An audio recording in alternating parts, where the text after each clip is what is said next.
I'm Paul McDonald. Terry's my brother. Until his accident, right, it was just a normal life. And then after the accident, it started the extra care. As I say, the Association of Community Living, if they hadn't come along when they did, I'm not just sure what would have transpired next. The Association of Community Living got involved, and Alex came into my house one day here, and we had a chat, and I was impressed. Alex seems to be a real go-getter. He went way above and beyond. My name's Rob Ricketts. I'm one of the co-owners here at Fredericton Volkswagen.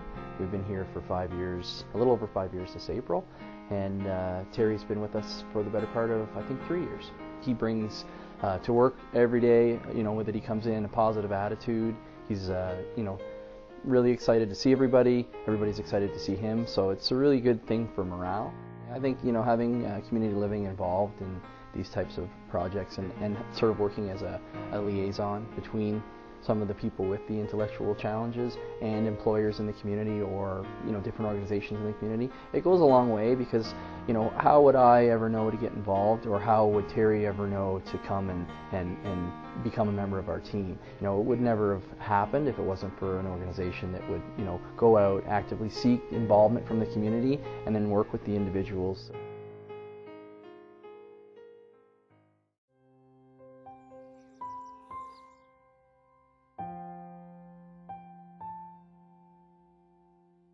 The fact was, Neil had a severe disability and nobody recognized it at birth, or, like I said, it was 10 or 11 months old before, the doctor started listening to me when I kept telling him that there was something wrong.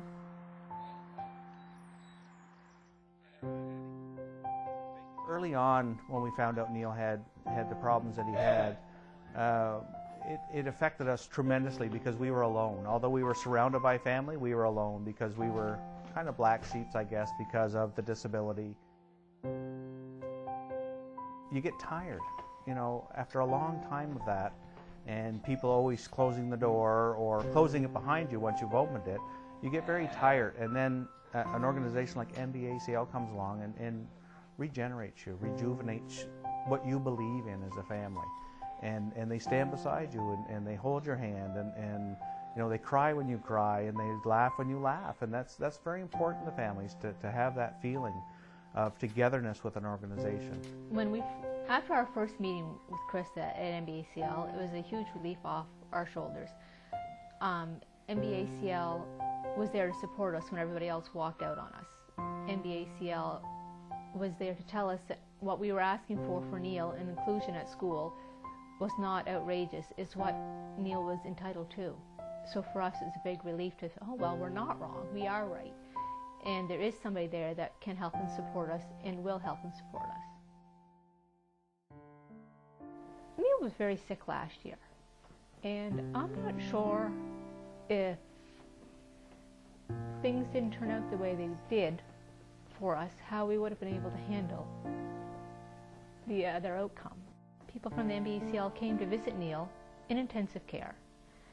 It was a very personal touch. They certainly didn't have to do that, and they certainly weren't expected to do that, but they went out of their way to come visit our son in the hospital. NBACL has been able to help us and our family, knowing that there are other families out there that need as much help as we have. I wish that NBACL was bigger. I guess if I had a wish for NBACL, it would be for more funding, so you could be bigger, so you would have more support systems out there, so that the other 100 families or 150 or 200 families in New Brunswick that don't know about NBACL and what they can do would have that door open to them.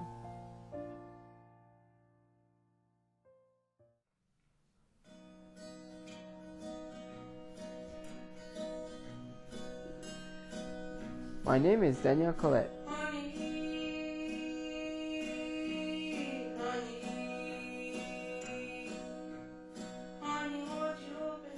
He's the first one that went to kindergarten. Like I said, he was a twin. His twin brother was accepted, but he wasn't accepted. So we kind of had to I don't like to use the word fight, but we kind of had to put our point across that, you know, he had a right to be there also. He had a lot of potential.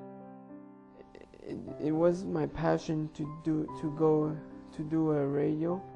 When Danielle graduated from high school and then wanted to pursue life in the musical career or at the radio as a radio announcer, and we had the program was held off on him, and we actually couldn't get him into the college. Beforehand, Daniel had gone with his class. He wanted to take that course, but it wasn't available to him. How do you explain to a child that the door may be opening, it may not, you may have a chance, you may not. If it wouldn't have been for the Impact program, Daniel couldn't have gone to college. They helped me to go to the community college. Geneviève and Melanie is two people that is really important to have in my life. It was a fun day to see him graduate from the college and be part of the group. I had a standing ovation at my graduation day. The day of the ball hockey tournament, which was organized by NBACL, it was when Daniel had his first goal. I did my first goal, and I was almost crying. He was almost crying, but I was crying. I couldn't believe it. And I felt the way that I felt when my other child had his first goal at hockey. Daniel never had a chance to play hockey. I was happy. I was unbelievable. It was unbelievable. In our case, Daniel he's probably come 100,000 miles, but he's still got 1,000,000 miles to go.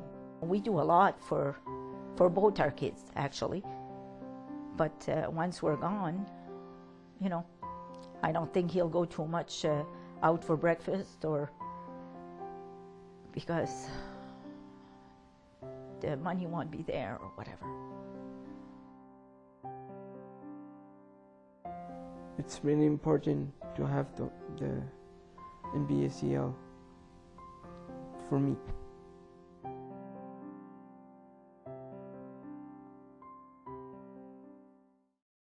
Well, one of the major fears is he's going to get forgotten about.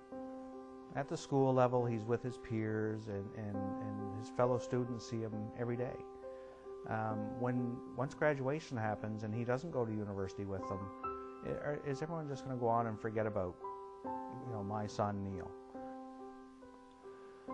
And as far as what Alex has done for us, it's really hard to put it in words. As I say, we were almost down and out. We still need your support for NBACL to help us out. We still have a lot to accomplish, and without your help, it's not possible. It's that simple.